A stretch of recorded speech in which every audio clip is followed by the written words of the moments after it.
Welcome to the Every Story Counts podcast. Today we have with us Ryan Thomas Peter, aka TP. He's had a lot of childhood trauma, from beatings from his dad to growing up with massive drug problems to now overcoming them problems as a dad, successful in his job and continuing on the right path. So sit back and enjoy.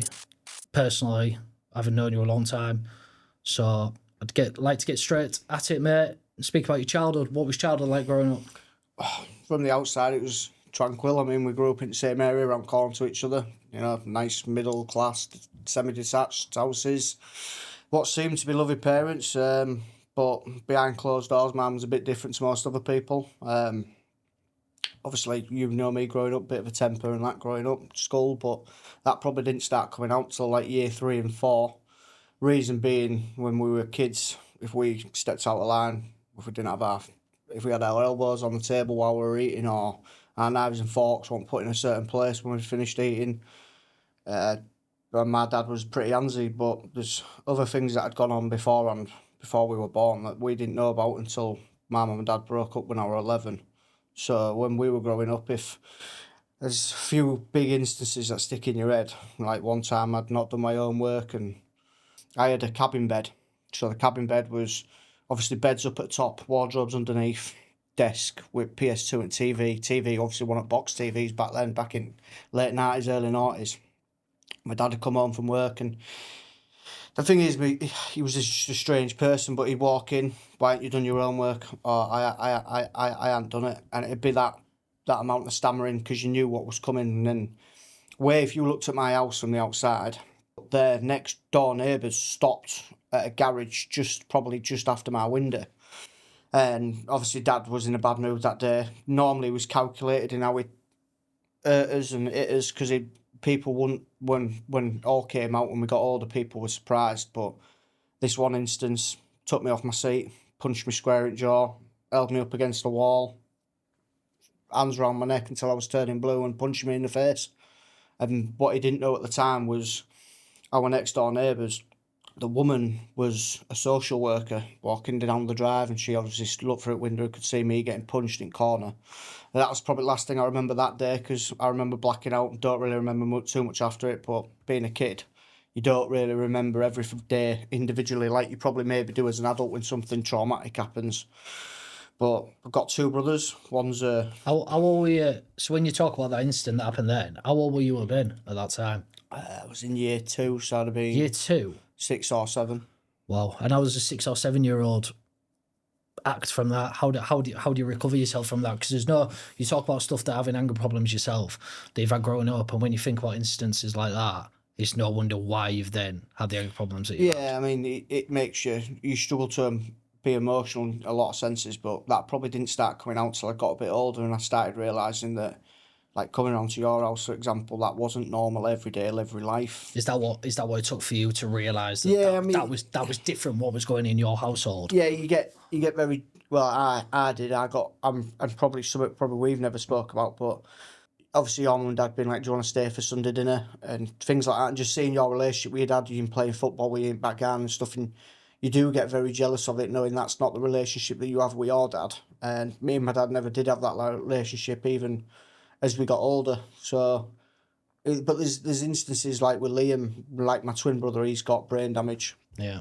And he has done since we were 4. So he just fell ill one day, nothing untoward, and then 3 or 4 days later he was laying on the sofa, couldn't talk, couldn't eat, couldn't walk. Home doctor came out, rushed to hospital, and he was diagnosed with encephalitis. It's the opposite to meningitis, and it shuts off bits of your brain. Now, some people can make full recoveries, but the majority of people who get it will have impacts on for the rest of their life in certain different ways. So Liam's not got any motor skills, extremely autistic, impatient, and he used to hit Liam round the head regularly. I remember seeing him hit Liam. So that happened with Liam having brain damage? Yeah, after the brain damage. My dad, I don't want to sit here and say my dad was a monster, but he didn't sit and cause anyone's brain damage. You know, that was just an unfortunate predicament. But he would still, if Liam wasn't doing as he's told, or like I say, we put our elbows on the table as we're eating, he'd get up from the head of the table and he'd start hitting us round our head. And it wouldn't be once and sit back down, it'd be arms right back, 6 foot bloke,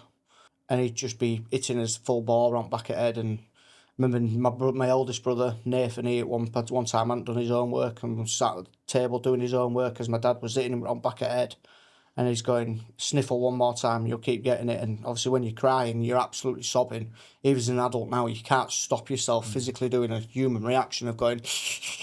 So every time he did it, my dad would hit him again, and hit him again, and hit him again.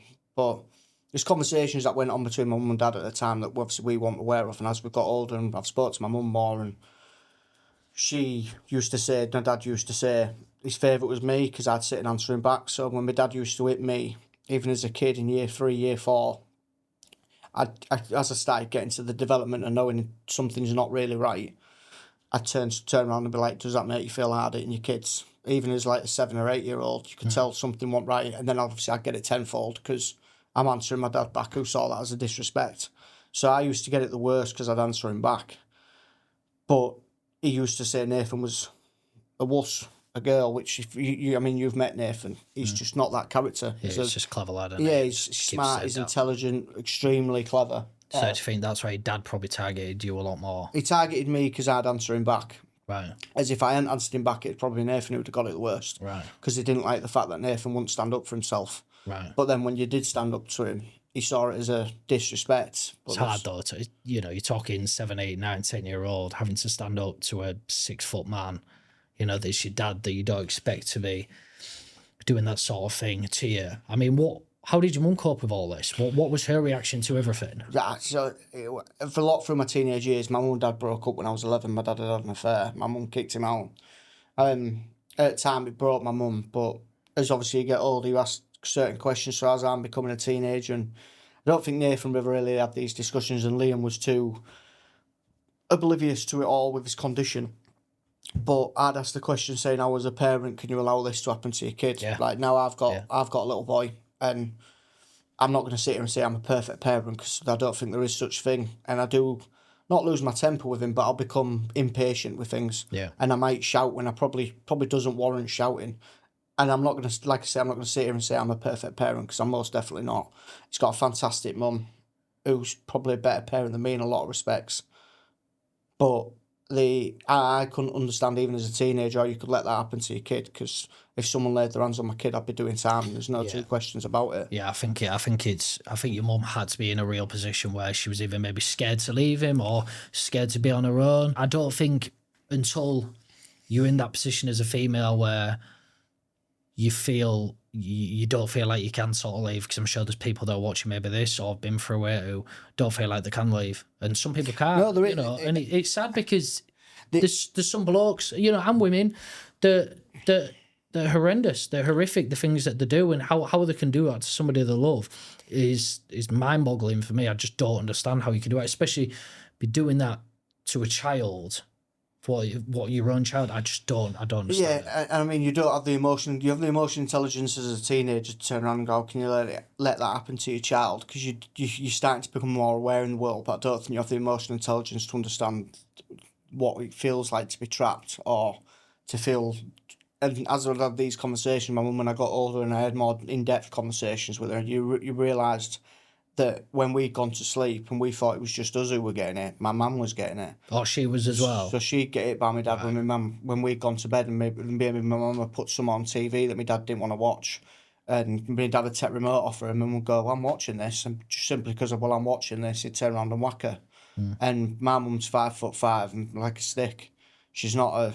She's an aggressive woman, well, was in the day, and she could stand up for herself. But when there was certain experience that had happened before we were born, when my mum had spoke to us about it, and she'd get emotional, and you could tell in her face it's not something that she'd fabricated. Like stories of my dad driving in between York and Leeds when they'd had an argument, and she was saying she was going to leave him. So to put into some context, my dad had a first wife before we were born, before I'd met my mum, and they'd broke up because my dad used to kick her about.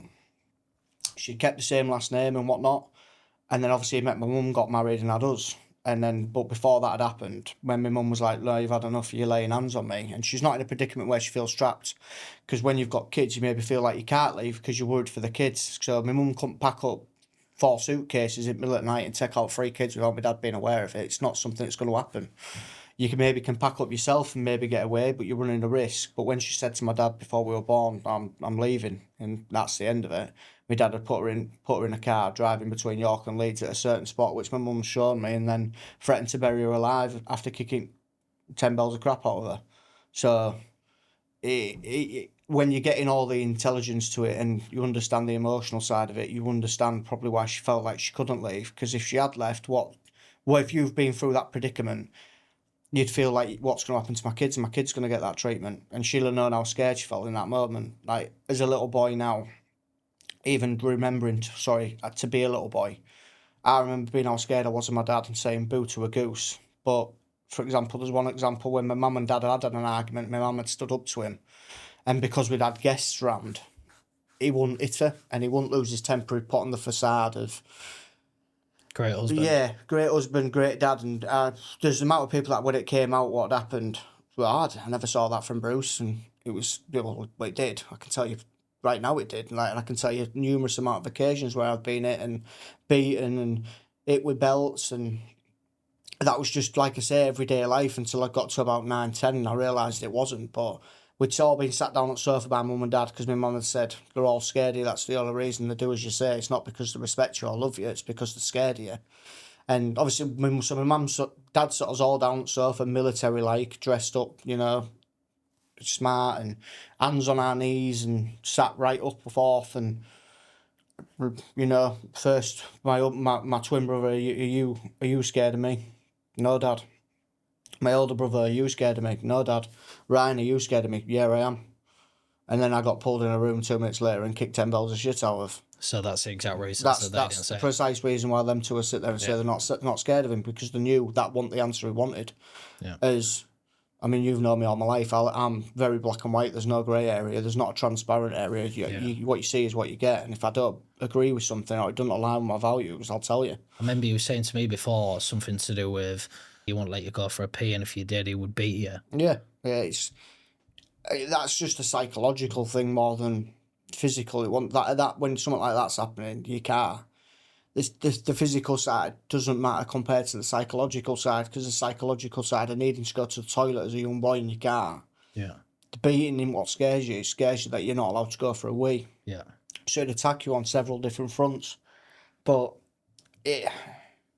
I wouldn't change my childhood. I've had this discussion with you because, like I say, I know for a fact it don't matter. Well, unless my son turns out to be a scum in the sense of a horrific crime, I won't ever lay hands on him, because I know what that feels like to come home scared. Yeah.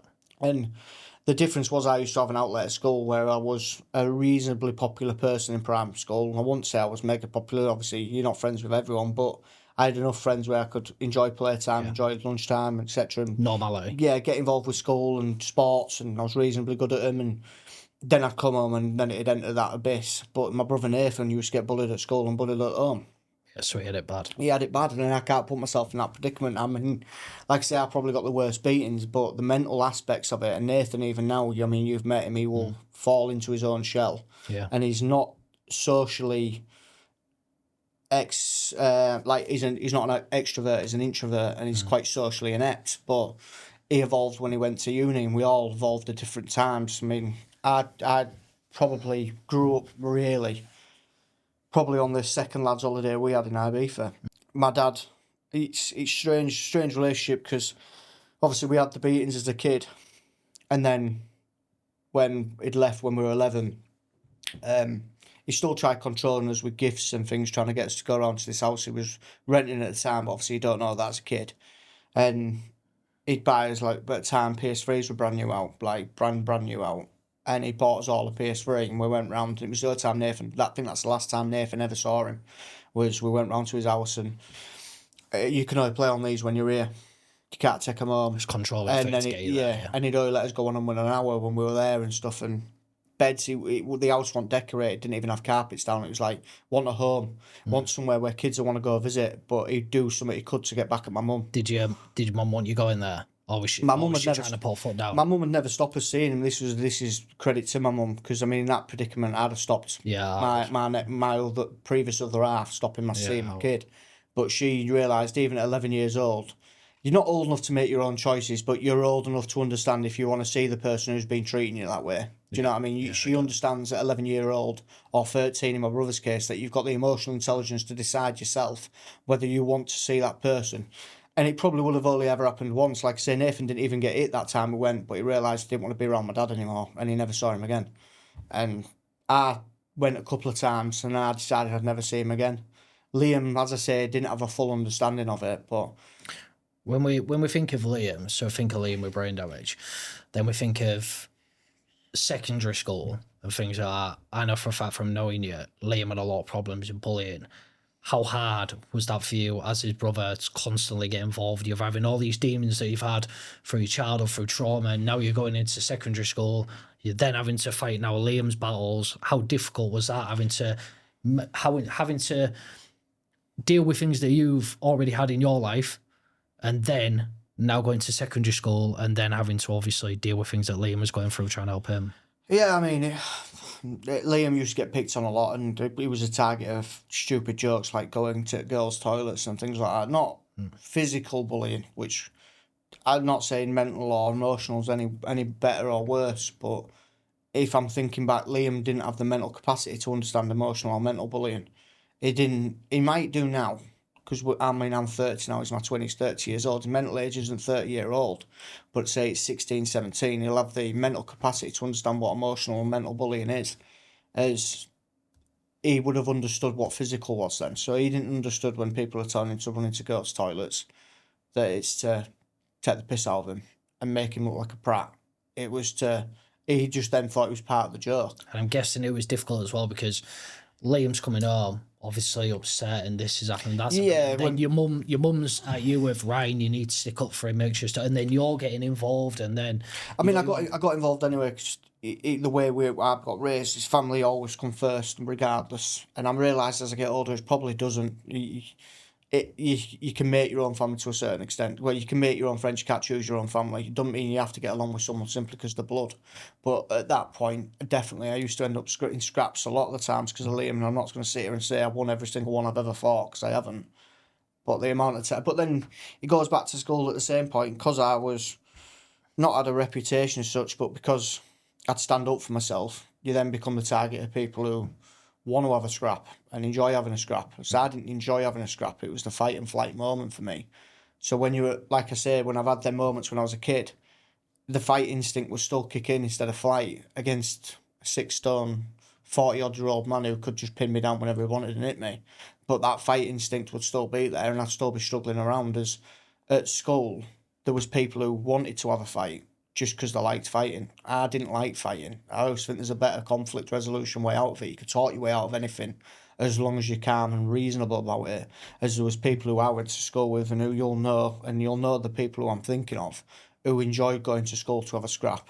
Absolutely. The difference was that there was that many of them that enjoyed having a scrap. They never fought one-on-one.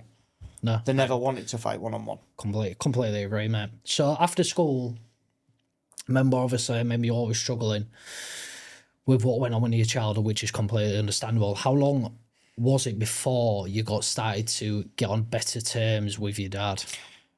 I was still at school, so I was in.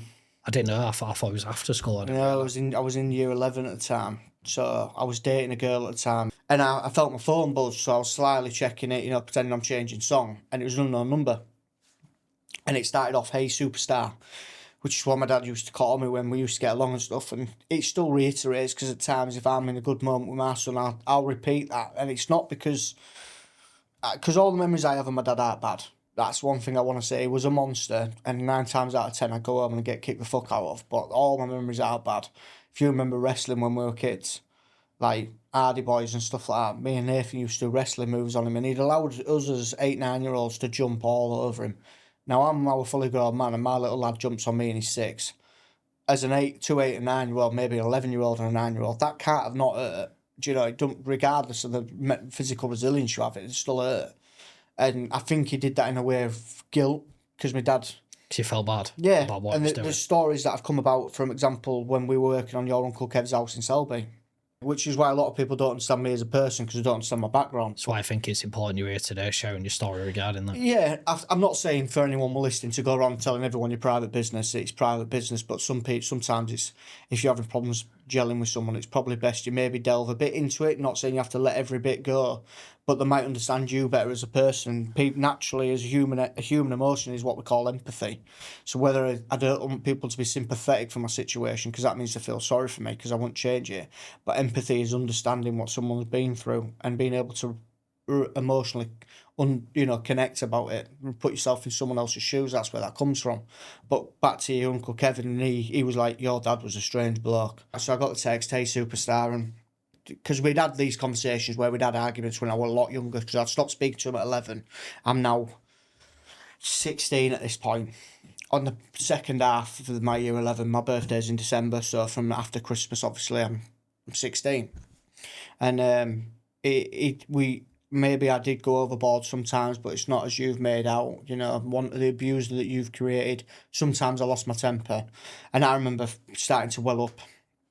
And I didn't reply, and then I waited till next period, geography. Understanding, you wanted to understand that. Yeah, but in the back of my head, if I didn't like what I heard, I was just going to crack him. Yeah. Because at 16, I would have just... I'm not saying I'd You had that much hatred for him. But I had that much hate. I was wanting him to go there and excuse his behaviour. And you thought, I'm big enough now to go back. And I would have just leant over and cracked him. Yeah. So I was on work experience in the April at Pizza Hut, and I said, you can come meet me on my dinner. And you know me at school, the amount of times I got excluded, I wasn't bothered if something had happened school-wise. I was just going to lean over the table and crack him. Yeah. And when we got talking, it got quite emotional, and it admitted certain wrongdoings that I didn't think he would. And I'd set 3 rules for him. Never bad talk my mum. You don't introduce me to that bitch, who was his ex-wife. Mm-hmm. And you don't ever introduce me to grandma again. Yeah. Because I'd had my problems with grandma when I rang for my dad crying my eyes out. One time after him and my mum broke up, he sat next to her and she said, oh, he's not here, sweetheart. Right. So to do that to your 11-year-old grandson, same sort of thing, I didn't want out to do with her. Yeah. And you came for meals with us. We half built up a relationship again. It looked, from the outside view, it looked like you were getting along quite well, and it did, and that's why I think you obviously, what happened with your dad, it was sad anyway, but I mean, as in, you just sort of got back on track and things were starting to get really good for you. So how long was it then that your dad died? Because it didn't feel like it was that long. You were on really good terms. So we got connected again in, what would it have been, April 2011. My dad died in September 2013. Yeah, so you didn't have that long. So you were there when I found out about my dad died. Yeah, my dad died on the 23rd of September in a bike accident in Germany. There was a guy walking down my drive. He was walking down the drive, but as you can imagine, with a third of an acre, both sides there's loads of trees, very high trees, very thick trees, and tree surgeons used to constantly walk up and down our drive and try and knock on our door and try to get work because there was so much work there. So I thought it was another tree surgeon, and you'll remember this moment, I imagine, the same as I do, because I opened the window and said, what do you want, mate? And he was like, I need to speak to your mum. I said, no, you don't, just leave, we're not interested, we don't want anything. No, I need to speak to your mum. I said, you're not speaking to my mum, because I was still protective of my mum even at that age, because of what my mum had been through. Yeah. Leave. No, I'm speaking to your mum. Right, okay, I'll come to the door. If you try to sell something, I'm going to crack you. Because at that point, it was like, I think that was you were still a very angry person, weren't you? Yeah, I probably didn't start calming down properly, really calming down and properly settling down till my son was born when I was 23. Yeah. I started mellowing when I was probably 19, 20, when I started the motor trade. Yeah. Because I had certain people in powerful positions who not felt the father role, but would teach me that discipline without whacking me. Yeah, like this in the right way you're doing things, you need to do it that way. Yeah, you've seen the world as is against you, which well, obviously you hear the story, you might be able to understand, but at that time when you don't know the background of it and you're seeing a young lad who's got all the potential in the world, just trying to make enemies for the sake of making enemies because he sees the world against him and that's all he's used to, you're either going to do two things. You're either going to fuck them off or you're going to try to put them on the right path. And that's your testament to your character, whether you do that or not. Because not everyone has the resolute to do it. I agree. So at this point, when I had been 18, I was still a very angry person. I still had every bit of build-up inside me. And there's a lot of regret not asking my dad certain questions. And like I say, I've got a 6-year-old little boy now, and my dad was perfect as a part-time dad for 1 or 2 hours because he didn't lose his temper, he could control it. As he's never met my boy. You know, my boy, I see the relationship he has with his other granddad, and I'm jealous of it because I'd love my boy to meet my dad, but that'll never happen. But yeah, he knocked on the door, and it was my dad's partner who'd been playing away with when my mum broke up, his first wife, called Christine, or AKA bitch for this podcast. And it was her son, Louis. And he said, I just want to speak to your mum. And I said, no, you're not speaking to my mum. Just speak to both of us. And he said, right, okay, have it your way. Your dad's dead. And it was as blunt as that. Yeah. Like, you were in room at that point. I remember he's coming back in, and you were just silent, and just sort of a passenger in that myself. There's nothing you can really say. No, the one, and I still feel slightly sorry for you for that day, because it's not a nice situation to be in. It wasn't even his fault, was it, either? The accident, somebody hit him. Somebody hit. So there was an 82-year-old woman called Martha Day. Now, afterwards I became, I mean, you know me, when I get my brain locked onto something, and I don't know if it's the ADHD side or whatever, but I become slightly obsessed. So like my career, I'm obsessed with it. I will, by no means, I will fail doing my job. Yeah. By hook or by crook, I'll throw 10 people if I need to out of the way, but I will succeed in what I'm doing. Yeah. So what it happened is he'd gone round the corner. If you imagine there's a bend, right hand bend, and in the B317 between Freiburg and Titsy, there's no barriers between the dual carriageways, and he was so there's just a grass verge, and a woman wanted to go to a parking lot on the other side. So my dad's coming around on this side because I drive on the other side of the road on the right hand side, and she's coming around on the left. Instead of coming up a junction, round, back down and into the parking lot, she cut across all four lanes. My dad hit the back of what was Opel Corsa, Vauxhall Corsa, hit the back of that. After all the brake signs and everything, because they had to test it for insurance purposes, he brakes at the right point, let go, brakes at the right point, let go. Because if you've rode a bike before, you'll know you slam on your front brake and you're going one way and that's over your handlebars. Yeah. So you get towed to emergency stop. So emergency stopped correctly, broke at the right point, was doing 78 mile an hour. So he's not in speeding in excess. Yes, he's speeding, but the 8 mile an hour wouldn't have changed the outcome, which is how the insurance describe it, or police describe it. Hit the back of her car, come off, and then hit an HGV going the other way. Then died in the air ambulance on his way to hospital. Now there's loads of other moving figures with that one. So his ex-wife, Christine, at the time, still had his last name, even though they'd been divorced for 30 years. She flew over to Germany and tried getting him buried. In Germany? In Germany. Right. So, because she had the same last name, she introduced to the coroner and whatnot that she was his wife. And obviously they have no reason to question it, because Thomas Peter's not exactly a common name.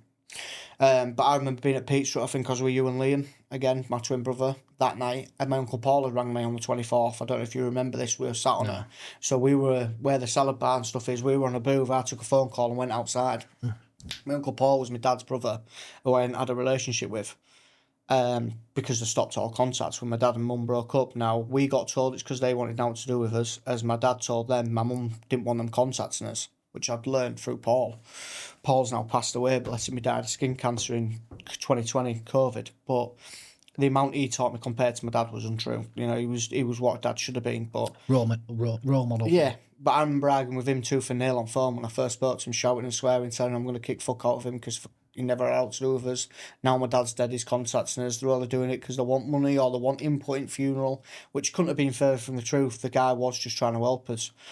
And he flew out to Germany for us, stopped what was going on there, brought my dad's body back, paid for everything, because we didn't have any money from my dad's estate at this point. So he paid for everything. It cost $5-6 grand to get my dad's body back from Germany. And then Nathan, because he was in uni in Newcastle at the time, Liam was classed as mentally impaired. I had to identify his body when he'd come back over. So I went to J&G Fielders and Son down Clarence Street in York. I went in and obviously they lead you to a room. My dad had a cover over it just with his head out, and he had 148 staples holding his head together from where Helmet had split his head, because obviously he had it head on with an HGV. And that stayed with me for a long, long time. But when I became obsessed, I tried finding everything I could on it. And I eventually found a YouTube video, and this is something I've never told you either. The YouTube video's title was Motorrad Fahrer B317 accident. And it must have been someone 3 or 4 cars behind my dad. And I saw his accident. I've never found it since. I've never wanted to find it. That kind of stopped my obsession straight in its tracks. I can imagine it stayed with you as well. And the bit that stayed with me was seeing my dad in the bits he was in. Yeah. like I said, I didn't have the relationship with him that a son and a dad probably did. I probably more looked at him as a friend. Like, I remember before he went to Germany, I was meant to go with him, but I couldn't get the time off. I was at game at the time, and I couldn't get the time off because I was a seasonal temp. It was the year the Xbox One and PS4 came out, so it was busy season, if you like, taking pre-orders and whatnot. And I tried getting the time off, and my manager Lee at the time, he wouldn't let me have it off. And I just think back now, imagine if I'd have been on back at bike, because I was meant to be there with him. But then you also think back to, would he have pulled over for more smoke breaks because I smoked at the time? Would we have stopped off for the toilet where you wouldn't have stopped? And these are questions that don't need answering because it won't change. No, it's not something that change. You know, there's always this buts and things like that. Really, are you? Would you say you're at peace then now with? I'd say it's taken me a long time to get there, but yeah, probably. You say you're at peace. Yeah. Would you say? I know. Then, obviously, moving on from then, I know you've had your challenges, obviously, with mental health, and you've had your challenges with drugs and things like that you have. Do you think your childhood has played an effect onto your issues that you've then had with drugs? I used to think it had a big part in what I do now. So people with ADHD who are listening will understand that your brain doesn't produce dopamine as a natural element. Yours will. When you take cocaine, your brain, it's a dopamine effect. So if you imagine you've got a baseline sat here as a normal person, as with dopamine, someone with ADHD sat at 0. When you take cocaine, you fly up to 100, and you're at 100. You've moved 50%. I've moved 100. So that feeling of going from nothing to everything is what will hook people in. Yeah. Do you think that's what it did for you? I think, yeah, but then I also think I used it as an escape. So it wasn't just the dopamine. I didn't sit there and go, especially towards it. I think for the start, that's what hooked me in, definitely. So when I was sat with friends taking it, and I wasn't drinking still necessarily because I wasn't a massive drinker, but I was taking it with friends, or I'd go around to a friend's house and would sit and dry sniff while playing FIFA or whatever. But when I was at the height of my addiction, and definitely towards the tail end of it, I'd sit in my room and dry sniff 120 quid's worth a night.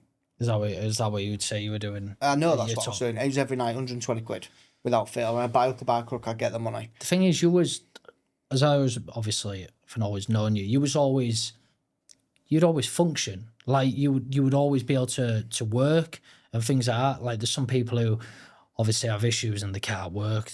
You was doing what you were doing, and then you was managing to still work and function and things like that, which was crazy at times. I don't know how you were managing to do that. In all honesty, I probably couldn't tell you myself, but I've probably shaved God knows how many years off my life, burning the candle at what we call both ends. Did you have, as mental as it sounds, when you were doing that much, near enough you're saying you were doing it every night, I know you obviously haven't spoken to you bad. Me and you spoke about it at length when I was definitely at the tail end of my addiction, but I was calming down a bit. But even then, and I was going to you, can you lend me 40 quid? Can you lend me 40 quid? Can you lend me 40 quid? And that were every night. Yeah. And that's at the tail end of my addiction. Yeah. Now, if I'm asking you as my best friend to lend me 40 quid every night... Yeah, and the thing is... that 40 quid ain't to go get food, is it? And as a friend, you feel guilty. You're thinking, is it for something else? Is it for food? And you'd always tell me it was for something else. And then I think, is it for that? Is it for that? It's difficult because you're in a position where you're trying to help your friend, but at the same point, you... It's shameful from my side, and it's not something I'm proud of whatsoever. But what you need to remember, and this goes out to anyone who's listening, it ain't the person who's changed, it's the addiction who you're talking to. So when I was an addict, that wasn't me you were talking to, and that wasn't me that was begging you 40 quid, or maybe telling you I was going to get beat up, or maybe telling you I needed food for 40 quid. That was the addiction going, I want 40 quid, and how can I get 40 quid? And then me not being a stupid lad and being fairly intelligent would work up some kind of fucking story and web it together to make it sound so believable that you gave me 40 quid. Was it what you were taking? Obviously, I know you were taking cocaine. Were you taking anything else? No. Or was it just taking coke? Luckily for you as well, you've got quite an addictive personality, haven't you? So if you would have got onto anything else, you would have been... I imagine. Yeah, I'd have been a down and out. I'd be dead. You'd be really struggling. The one thing I realised at the height of my addiction, this is when I'm sat sniffing 120 quid's worth a night, is because you have the opportunity to go take crack. I've been sat in a crack house and I've had it offered to me, and I made the decision, probably coming close to the height of my addiction, that it's something I'd never touch. It don't matter how fucked I got, it don't matter how wavy I was sat there feeling, or how down I felt, or whatever shit was going on in my life. I wasn't going to take crack, because if I touch crack, I'd be dead. I wouldn't be sat here talking to you now, because if I was sat sniffing £120 worth of cocaine, which for anyone who don't understand is 1.5 grams a night, every single night, 7 nights a week, for probably what comes close to 8 or 9 months, if I'd sat and done crack cocaine, I'd be dead. Yeah, you would, yeah. I'd have OD'd. And I think that's what people think is a spiral usually of people. They see it as you're on one thing and then you go down and you're on another. Luckily, and obviously it's not luckily because you're on, but you just stayed on that. You just stayed on that. A lot of people you see on, they're starting cocaine, then they're starting crack, then they're going to heroin, and then literally they're right at the... No, what? Yeah, they are, yeah. And that's what they are. The thing is, I think what saved me was making the mental choice at the start that that's where I was going to be. And once I've chosen somewhere and I've got my mindset on it, if I decided I didn't want to be friends with you tomorrow, I'd never speak to you again, because that's just my mindset. What do you think was the moment that you realised to yourself that you actually needed to get clean? Was there an actual moment? I don't think there was a crystallising moment with me. There was a few, I think, that put it together. So I'd had my kid at the time, and it's not something I'm proud of whatsoever at all. But I had a son while I was at the height of my addiction. But me and his mum worked together. So I might say I'd sit here and sniff 120 quid worth a night, and I would. Yeah. But I wouldn't when I had my kid. Yeah. Which was that's the saving grace. I'd sit and go 4 nights smashing in 500 something quid worth of cocaine, and then I'd have a night. But that problem was I want a dad as such, because I was recovering from 4 nights of getting absolutely fucked. Yeah. So I'd sort yourself out. I'd still be there with him. I'd still read him a book, and I'd still play with him, and maybe pass him my phone for YouTube Kids, and I'd still make him his food. But I want a present dad in the sense of I'd play with him. You couldn't be bothered to do it. Because I was fucked. Because my body was fucked. So I didn't have the energy. I'd gone to work that day properly, worked fucking 9-10 hour shifts selling cars, and I'd be absolutely fucked picking him up afterwards. And I'd be drained, done, finished. And my body's like, I didn't have that pick me up after I got home. I didn't have the cocaine to pick me back up to go till 2-3 o'clock in the morning, crash, drag myself up for work and do it all again. But I think my son played a part, but there's also people who you're friends with who I was just acquaintances with, who I'd been asking money off because I needed money, but I didn't even really know him. I'd probably spoke to him 2 or 3 times, but I'd message every person in my friends list trying to get money because I was that desperate. And then hearing them go, he's a fucking waster.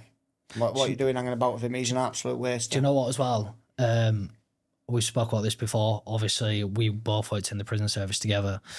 And even now, because you've always been open regarding your drug use. You've always been really open. You've never hid it, which I think's commendable on the fact of that. That's what you've done. You've not tried to shy away from what you've done. If you accepted there's some mistakes you've made. We both went in the prison service together, and the amount of people now, even when do we leave? When did you leave? 7, 8? I left with 2 and 4 year once, 2018. 2018, and still people now talk about you, saying about this, and this is the issue, because people don't think sometimes that people can change. So for yourself, that now you've had them problems, but now you're in a job that you're doing really well, that you're successful, you're a dad, you're happy, you're doing a lot better, everything seems to be going really, really well from you. And the fact that people still talk about you in a negative fact, when these people have still had issues themselves, they still have problems, but they're just hiding it away. At least you faced yours head on. And this, I think, for you coming on here today to speak about the problems you've had, I think it's important. I think it's important for a lot of the people that do speak negatively about you, because they don't understand you. They don't understand the problems that you've had, why you've took them turns that you have. And it's, and your childhood trauma, I think, has definitely had an effect on that. Yeah, it's massive. It plays a part in my everyday life. But then people who still talk negatively about me, like, look at bloody someone who we used to work with, and we won't mention names. Yeah, I was thinking no names. Text you a few months ago, few months or back into last year, anti being sent down, anti being this. I'm sat as a manager within a very major car manufacturer for one of the major cities, probably biggest Pacific's car manufacturer in the north of England, and I'm sat as one of the managers, as earning over 60 grand a year. Yeah, but people don't say this. But people think I've been sent down. Yeah, it's because Chinese whispers gone wrong, and I think people, especially in the prison service, get boredom. Obviously, that's all it is. It's boredom because they've got nothing else to do. Kieran on the previous episode, and Kieran was talking to me about the issues in the prison service and staffing wise and things like that. But that's a conversation for another day. going back to childhood trauma, it still impacts me in my everyday life. I can't have, like, in relationships, I struggle very much with intimacy, not intimacy as in the bedroom side of things, should we say, but the cuddling and kissing and being touchy-feely or telling them how much I love them, because I've never had that. I've never had that at home, and that's not to say that it's a wrong. I'd love to have that thing. This is the thing, you've got a little boy knocking on inside going, give him a cuddle, tell him you love him, give him a kiss, and then you've got the outer, sterner side going, fuck off, leave me alone, just leave me be. How do you stay clean and on the right path? How do you not go down that path? So if you have a bit of an issue with your mental health, if that's dipping, how is your answer making sure the answer is not to going back and getting a bag? The thing is, it's learning your wobbles and learning your triggers. Now, I'm not going to sit here and say ever since I've become clean I've never touched it again, because I have. Of course I have. When I've made the moment that I've decided I want to come clean, and I've stopped hammering it every night. Now that's the success for me. I don't sit here and do it every night. Probably don't do it once every 6 months. I might touch it very, very rarely where I'll have that, like you say, I'll have that downturn, or there'll be a certain event with certain people. And like I say, there's triggers. Yeah. So if I'm around them certain triggers, as in, and alcohol fortunately for me isn't one of them, because I never drank with it. So I'd sit and dry sniff 120 quid a night. I never drank and then wanted a bag. I just wanted a bag. Yeah. So I can go to the pub with you and have a pint, and I don't halfway through that pint go, I need a fucking bag. Yeah. As that's the trigger for a lot of recovering cocaine addicts, and what a lot of recovering drink is a massive thing with people. You see, what they don't understand, they have a huge issue. That's their trigger. Yeah, they'll go 2 weeks clean, and they'll go, I can go to a pub with a mate. Yeah, they can't. Then to cut out cocaine, they need to cut out drink, and unfortunately for them, it's going teetotal, which might sound really boring, but would you not rather see that person succeed in life taking neither of them? But unfortunately, they can't have one without the other, and it's not because it's their personality or them as a person. They've just aligned them two addictions to cross addict. So they've gone, I'll have beer. And then at some point, they've been around maybe the wrong crowd, or they've decided they want it themselves and gone, I'll have a bag.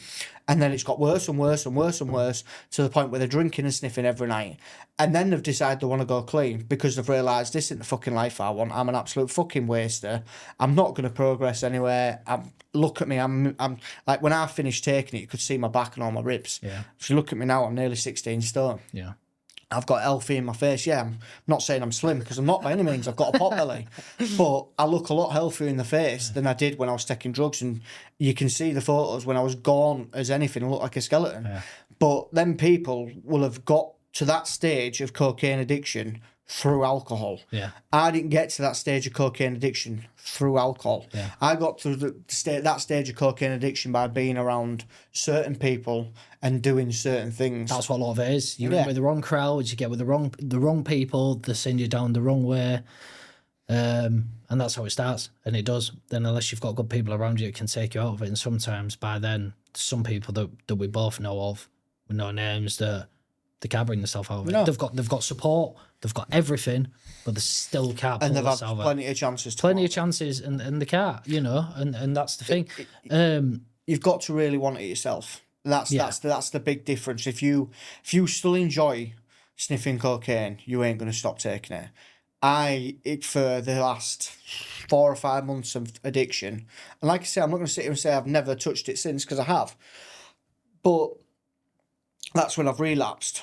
But when I'm saying I'm relapsing, I'm not banging at it every night again. I'll take it, I'll feel fucking shit about myself for 3 or 4 days. I'll pick myself back up and I'll get back on my path. I'll have deviated it. I might have fallen off. If you imagine it's a wobbly bridge and you've fallen off it, but no, now underneath it, you've just fallen off it. The trick is when you stand back up, not to keep falling over, is to jump straight back on it. As, like I say, there's people, 4 or 5 months end of my addiction, I didn't want to take cocaine anymore. I'd be going and getting a bag, and then on my way home getting visibly upset because I know what I'm about to do to myself. You've had some health problems on you as well from Yeah, so I've got... So when I was experiencing heart palpitations all around my neck and stuff, and this is like proper big beats and things like that, and when I went to the doctors... my heart rate, I'd got a bus because at the time I hadn't started my new job to get a car. So I got a bus from Huntington to Strensall in York, and I sat. All I'd done is sit in waiting room 20 minutes, sit down, and have my heart rate tested. That's not strenuous activity. My heart rate was 138 beats per minute. Right.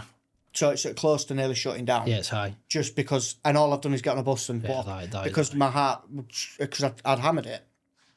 Then through further tests, they found my bottom chamber was beating 3 times till my top chamber beating once. Yeah. So if you imagine your heart is meant to go ba-bum, ba-bum, ba-bum.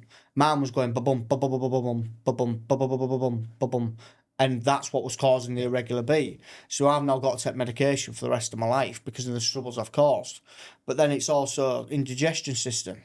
And people who've taken cocaine, when they're listening to this, will understand exactly what I mean. But that's a bed I've made, and it's a bed of lying. I know your mum's not very well.